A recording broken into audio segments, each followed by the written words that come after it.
आपण बनवणार आहोत मस्त चमचमीत अशी कढी पकोडा बनवणार आहोत आपण। कढी सगळ्यांनाच खायला आवडते आणि एक चांगलं कॉम्बिनेशन म्हणजे कढी भात, ते खायला कुणाला आवडत नाही।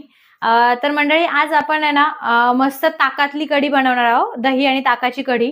काही लोक त्यामध्ये शेंगदाणा पण यूज करणार आहोत, तर आपण तशी कढी नाही बनवणार आहे। आपण खानदेशमध्ये बनवली जाते त्या पद्धतीची कढी बनवणार आहे।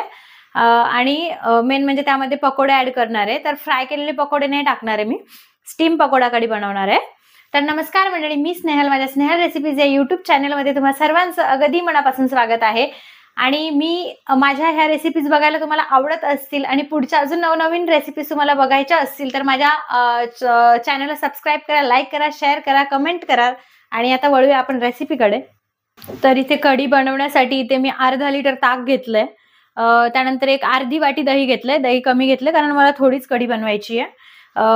हळद घेतली आहे, मीठ, कोथिंबीर कापून घेतली आहे आणि कांदा घेतलाय। कांदा मी कढीमध्ये नाही टाकणार आहे, आपण जे पकोडे बनवणार आहेत त्यामध्ये मी कांदा टाकणार आहे। कांदा, काश्मीरी लाल मिरची आणि इथे मी बोर मिरची घेतली आहे, लास्टला जे आपण तडका मारणार आहे त्याच्यासाठी बोर मिरची घेतली आहे।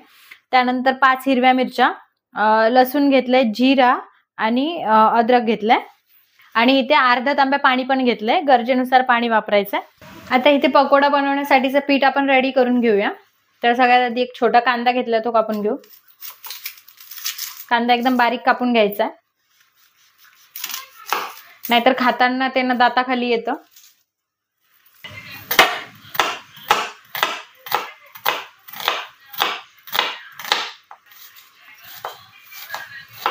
आता इथे माझा कांदा कट करून झालाय, तो बेसन मध्ये टाकून मिक्स करून घ्यायचा आहे। अर्धा चमचा मीठ टाकायचंय, कढीमध्ये पण मीठ असणार आहे त्यानुसार मीठ टाकायचंय। नंतर थोडीशी हळद टाकायची आहे आणि इकडे जी आपण काश्मीरी लाल मिरची घेतली होती ती टाकायची आहे, अर्धा चमचा फक्त। थोडासा जिरा टाकायचा आहे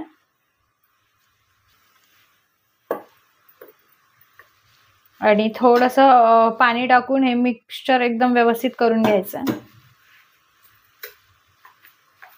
व्यवस्थित मिक्स करून घ्यायचंय, पातळ नाही करायचंय। जर एकदम आपण पातळ केलं तर मग ते भजी बनवताना आतमध्ये पूर्ण मेल्ट होऊन जातील। त्यामुळे आपण जे नॉर्मल भजीसाठी पीठ करतो त्यापेक्षा थोडंसं कमी भिजवलं, कमी पाणी टाकलं तरीही चालेल।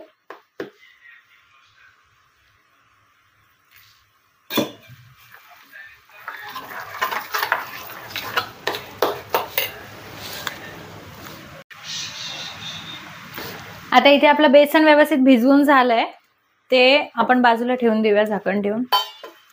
आता इथे कढी बनवण्यासाठी मी अर्धा लिटर ताक घेतलंय, त्यामध्ये अर्धी वाटी दही टाकून घ्यायचंय।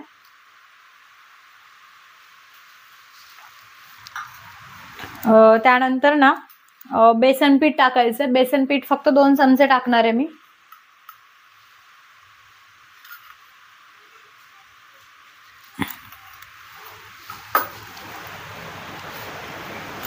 आता याच्यामध्ये अर्धा चमचा हळद टाकायची आहे। मीठ मी आत्ताच नाही टाकणार आहे, कारण की मीठ टाकलं तर कढी फाटून जाते, म्हणून मीठ लास्टला टाकायचं। आता थोडंसं पाणी टाकते, तो अर्धा ग्लासही नसेल तेवढं पाणी टाकते आणि हे पूर्ण व्यवस्थित मिक्स करून घ्यायचं आहे। बेसनच्या गाठा फुटल्या पाहिजेत, नाहीतर मग ते कढीमध्ये ना दाताखाली चिकट येतं। व्यवस्थित फेटून घेतलंय।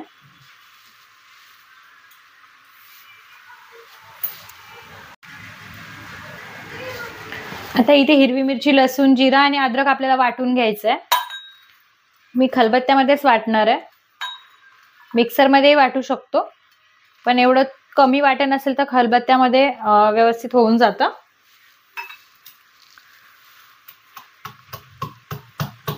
आता इथे आपलं हिरवी मिरची वगैरे वाटून झालंय, आता आपण फोडणीची तयारी करूया। आता इथे मी गॅसवर एक कढई ठेवली, गॅस ऑन करून घेतलाय।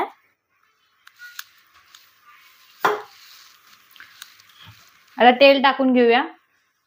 एक 2 ते 3 चमचे तेलाच्या अंदाजाने तेल टाकते मी.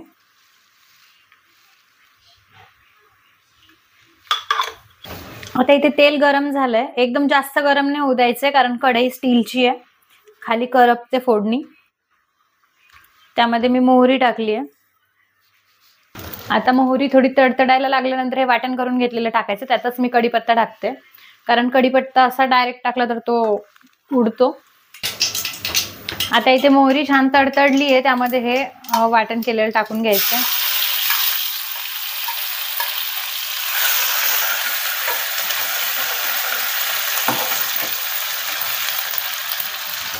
हे 1 मिनिटभर परतवून घ्यायचंय, छान सोनेरी रंग येईपर्यंत. एकदम जास्त पण नाही करपवायचंय. आता ही फोडणी चांगली भाजल्या गेली आहे. त्यामध्ये हे जे दही आणि ताकाचं मिश्रण करून घेतलंय ते टाकायचंय.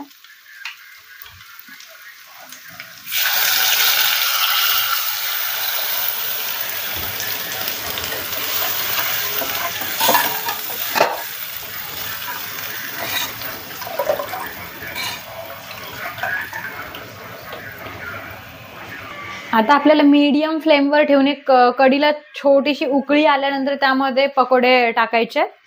एक 1 मिनिटामध्ये कढीला उकळी येते. आता इथे कढीला ना थोडीशी उकळी आली आहे, तर कढी लगेच फिरवायची आहे, नाहीतर ती फाटते. आणि गॅस स्लो करून घ्यायचा आहे.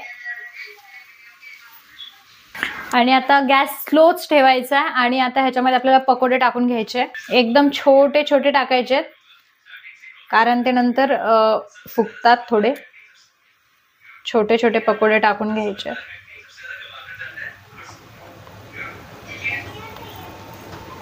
आणि कढी पकोडा बनवताना स्पेशली कधीच पहिले मीठ नाही टाकायचं. जेव्हा आपण लास्टला गॅस बंद करतो त्यावेळी मीठ टाकायचं, नाहीतर कढी फाटते. आणि नॉर्मल आपण साधी कढी बनवतो तेव्हा आपण त्याला जास्त उकळी नाही येऊ देत, त्यामुळे मीठ आपण लगेचच टाकू शकतो. सो मी छोटे छोटे पकोडे टाकलेत. आणि इथे माझे सर्व पकोडे टाकून झालेले आहेत. बिलकुल सुद्धा चम्मच किंवा पळी काहीच लावायचं नाहीये, नाहीतर ते आतमधल्या आतमध्ये तुटून जातात.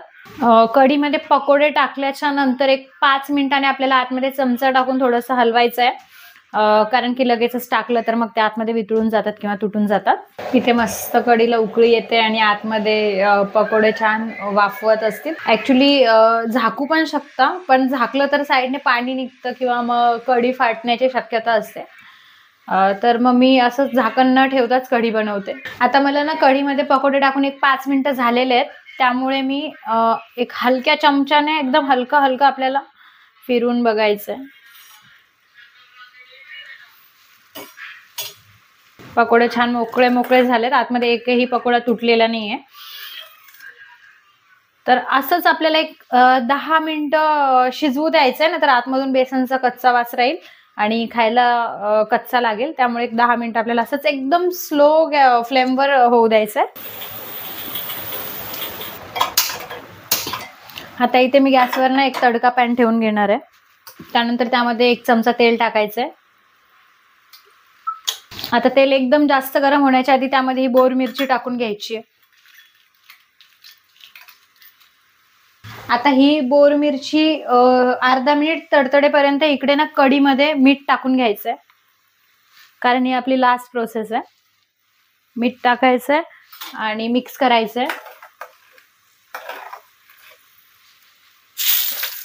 त्यानंतर इथे मिरची तडतडली आहे, त्यामध्ये अर्धा चमचा काश्मीरी लाल मिरची टाकायची आहे आणि व्यवस्थित मिक्स करायची. गॅस लगेच बंद करायचा आहे, नाहीतर मिरची एकदम जळून जाते. आणि आता हे कढीमध्ये टाकायचंय.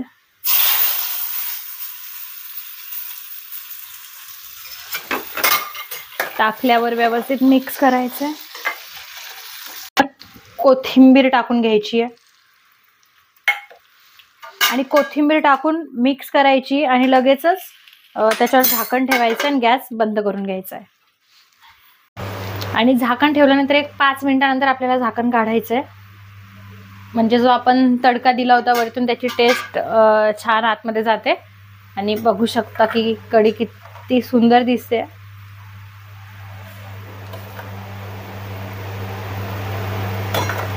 आतमधले पकोडे पण छान शिजलेत. कढी एका बाउलमध्ये काढून घेऊया.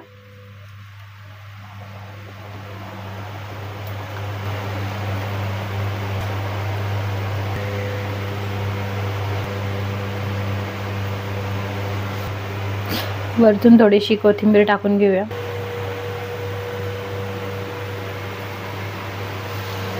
तर इथे आपला छान असा पकोडा कढी रेडी आहे. दिसतोय तर छान. आपण टेस्ट करून बघूया.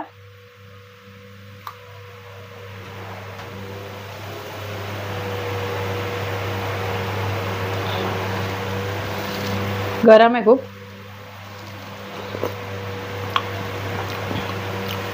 पकोडा पण एकदम व्यवस्थित शिजला आहे आतमधून.